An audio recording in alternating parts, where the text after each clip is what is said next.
What's up, Scotty? Good evening, everybody. How we doing? David Moore, Dallas Morning News. Will you just walk us through the punt return, the big play, that penalty? Yep. Just how it unfolded and what you thought of that penalty? Yeah. I'm going to talk through it again. Gosh, I'm trying to move on. Yeah, it was a big one. I mean, it felt like the first time in 3 games we got a punt that was kind of mishit to us right in our sweet spot, and we had a kind of a rush and return call on, so everything kind of fit. It was like when the ball got punted, it was like, okay, here's the one. And, CJ and Noah did a great job against our gunners, and we had a matchup, Devin Harper on Gardeck, one of their better guys on defense and special teams, so we were kind of lighting that matchup up during the week, and it was a good call. It was a hold-in. Harper was really working hard to win, and he got a little bit grabby, and the Gardeck countered back, and we spun him, and it was a hold. But it was a great play, and unfortunately it got called back. It could have been I think it was an 8-point game maybe at that time, 11-point game, something like that. But it was, a 55-yard return. Take 10 off of it, it's 65-yard difference in where we got to and where we started the drive at. So, we just don't get a lot of opportunities. So it was a tough one. But I put that a little bit on me too, because we were lighting that matchup up because we wanted Gardeck was a good player.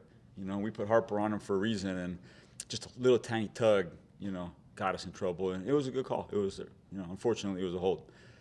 And on that one, because a lot of times we're watching, our eyes are drawn to the return guy. Yeah. Did you see the penalty when it happened? I saw it right away.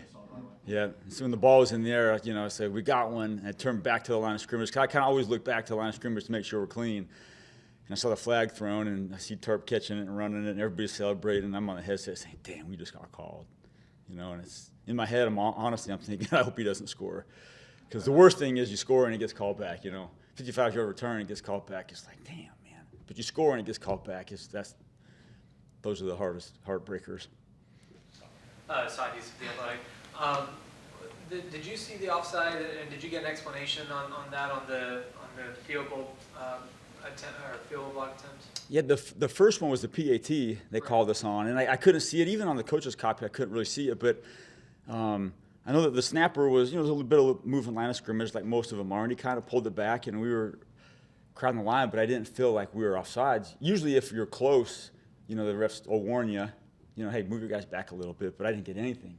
And I didn't get an explanation why we were offside. And then the second one that we lined up, I made sure I was right on the line with the referee, and I guess, he saw something different. And Wanye and CJ were both on the block side, and they were very diligent about confirming, am I good or am I not? And so I probably can't speak any more on that, but we just got to be real disciplined on the ball, but, I guess see it 2 different ways.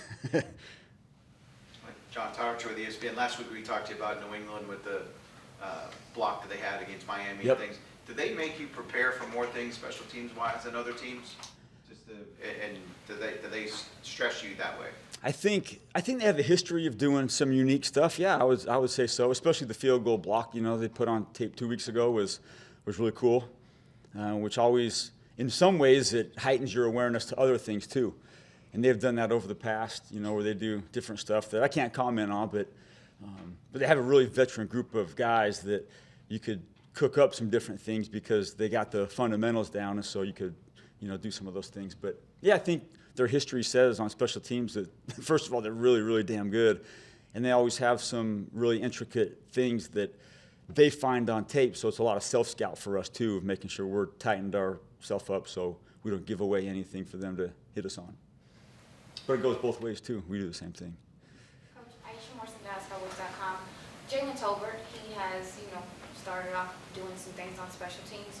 How do you feel about his performance so far and just how active he's been down there? It looks like he's playing with some physicality, so. He is, and that's the biggest thing that I think he's taken a big step on is just the motor and the kind of aggressiveness. He was a 4-phase guy for us in game 1, nothing game 2, then back to all 4 phases game 3. And, he had 2 reps of gunner that were really good. I think the first one, the block in the back was really against him by their guy. They called it against their guy against Wanye, or it could have been 2 block in the backs. But, his motor's been high. after that first punt, he came back and he was sweated up and grass stained, and I gave him a big old hug. I said, that's what a football player looks like, man. And it's good for him. So he's been a great contributor so far in 2 games on all 4 phases. He knows that's kind of his role. If I can get some receiver work, that's great. But I know I'm dressing for some special teams until I get more of an opportunity like the Jets game. So I'm proud of him. Long way to go, but he's made big steps. Michael Gelkin, Dallas Morning News, on the Turpin return that got called back. You saw CJ as a corner, one-on-one, just took the guy out in terms of neutralizing him to help create that initial lane. Is that a good example of what CJ can do when he's one-on-one against the gunner? Yeah, that's a great observation because he was the point of attack, corner for us on that play, and they got 2 really good gunners. And he did an outstanding job. And we highlighted that in our meeting this morning on special teams. We said, hey, we lost the game, but there's some things we got to tighten up. But there's also some things we did good. And let's look at 3 plays of CJ. One was the blocking on that punt return that he did, which was as good as it gets because he was singled up. And that's a long run and a long block to hold. The second one, he made a great tackle on our second punt cover where he got double teamed, ended up splitting it and kind of fell off and made a tackle on the sideline. Then he made a tackle on our first kickoff cover of the year. So he was probably an unheralded, superstar on teams in that game. It just got glossed over because we lost. And on Goodwin, he doesn't get maybe the statistics of some other guys in the league on account of that was your guys' first recoverable kickoff. Are tackles a really misleading statistic for a gunner for that reason, where there's chances can vary wildly across the league? Yeah.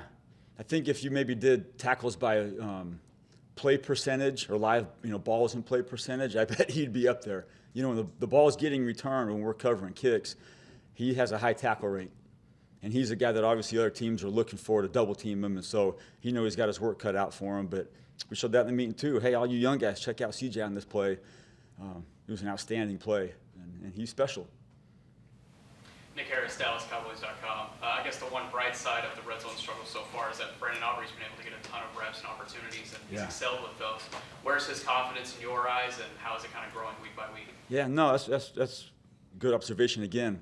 I think we had 3 field goals in this past game. And the 49-yarder I was really excited about because that's in one of those ranges where it's like, you got to make this kick. But still, it's a long kick. And then the other 2, he's got to poke through. What I'm proud of him is a couple of the short field goals we've had. In his brain, he said it before I did, he treats it like a 49-yard kick.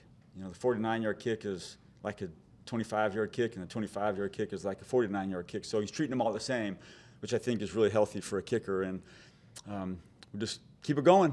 I think his confidence is probably, honestly, the same as it's been the whole time. I haven't seen him waver at all with confidence or arrogance or anything. It's just kind of just a very consistent guy, and I think that's going to bode well for us over the course of the season.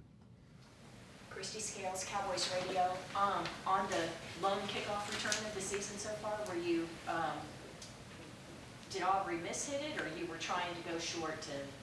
I think he just towed it. We were just like all of them, just letting him kick it, and wherever it goes, we'll go cover it. And he said I towed it, which means he kind of hit it off his toe, which is a little bit more of a hollow hit. But he still got I think we timed it at a 4.1 second hang time. So it's still a good hang time. It was still 5 deep. And I'm glad Arizona brought it out for their sake. They want some work too, and we wanted some kickoff work. We're still waiting for our first kickoff return. Man, we came out of training camp feeling so good, like we really competed and we collided, and it's been, a month since we've had like a live ball kick return. So I keep telling them, and they're probably sick of hearing, like, we're going to get one. I don't know when it's coming, but when it does, we only need one. But it'll happen at some point in time. And Buffalo in December. I don't know if I can wait that long. And one quick follow-up, because you mentioned on the offside call and that CJ and Wanye were shaking.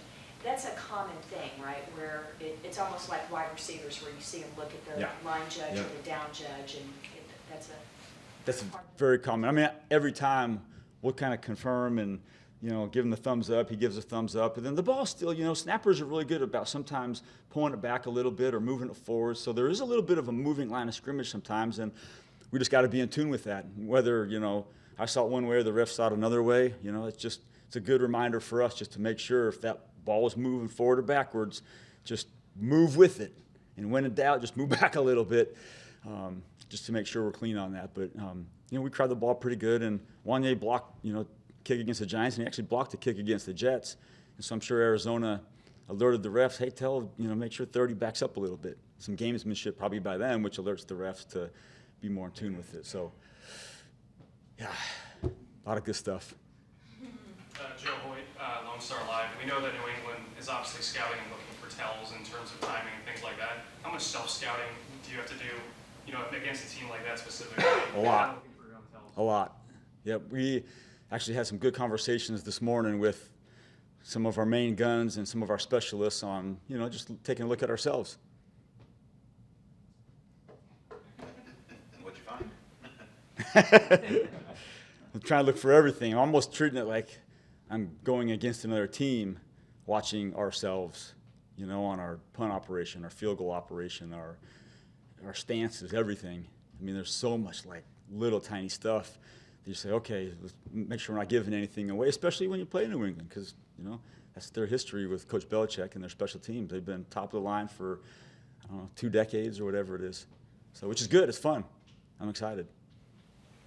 Skyler Dixon with the AP. Back on Brandon, was there a point during camp or the preseason where you thought this guy's going to be okay? And how much did your heart sink when he missed that first PAT? Good call. Gosh, when did I first? I don't know if it ever hit me that, this guy could be somebody. And if there was a case, it was probably just watching his USFL film, thinking this guy's got a pretty good chance, and I'd love to get to know him a little bit more. So I don't know. Maybe when I feel like he's got a pretty good chance is when he missed the first PAT, and he came back and made the next one and the next one and the next field goal and the next field goal, which was a really good sign. And honestly, my heart didn't sink when he missed the first PAT. It was kind of like, oh, damn, but I didn't feel concerned for him. It was a sudden change. It was a rainy day. It was a great, starter for him. And Brian Anger kind of helped tighten the operation back up, and he went back out there and he went boom, boom, boom. And what a great sign to miss your very first attempt and not freak out. And I think he's been 100% since. Just curious, how do you feel, or as a special teams coordinator, what's the feeling when a kicker is lining up for a 62-yarder, and do you approach that differently, and do you call something different there? Yeah, very nice. I'm actually a little bit regretting a call that I did make on that, because the ball's going to come out super low on a 62-yarder, and I don't fully regret it because we had guys rushing the proper gaps.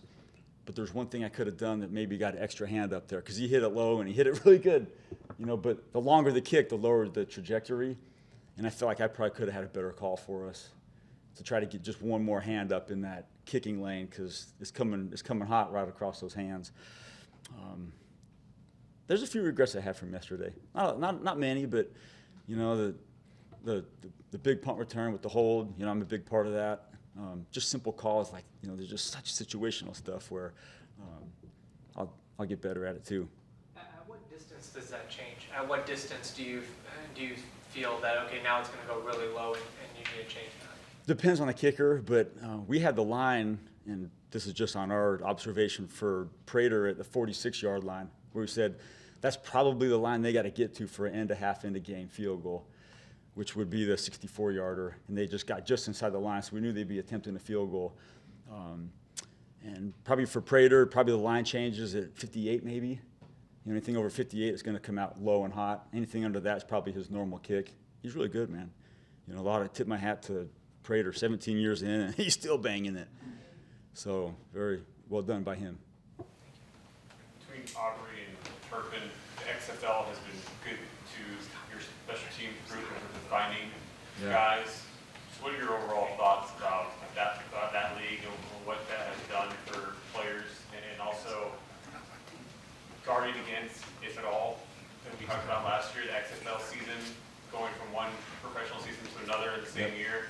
How, if at all, are you guarding against that with Aubrey? Yeah, good call. The USFL. Yeah. Gosh, that's half our specialists. We got the punter, kicker, snapper, and returner, and 2 of the 4 are USFL graduates, I guess you could say. So it's been awesome. I'm I'm not concerned, but I'm very conscious of the fact that Aubrey's already kicked an entire season in the USFL. I think he 10, probably 11, 12 games maybe. And so I've talked with him a lot about, you have to let me know if you're a little bit of a tired leg, a little bit of a sore groin, you know, because this is a long season, because you just finished the season. So we have those conversations, and he's been great about communicating with me how he feels, and so far he's been feeling great. I'm like, I don't know how, but, you know, just stay on your health game because it's a long season. So talked with, you know, Moose before the game, or in the hotel in Arizona, because I saw him when I went to work out Aubrey, or watch the game, and he got a lot of pride in his USFL guys too. So we're holding the torch for the USFL on the specialist part of it here at the Cowboys, and I'm proud, very proud of Turp. Last season was tough for him, playing a season before the NFL season. It'll be the same thing for Brandon. It'll be a great challenge when we get to late November, December, January plus.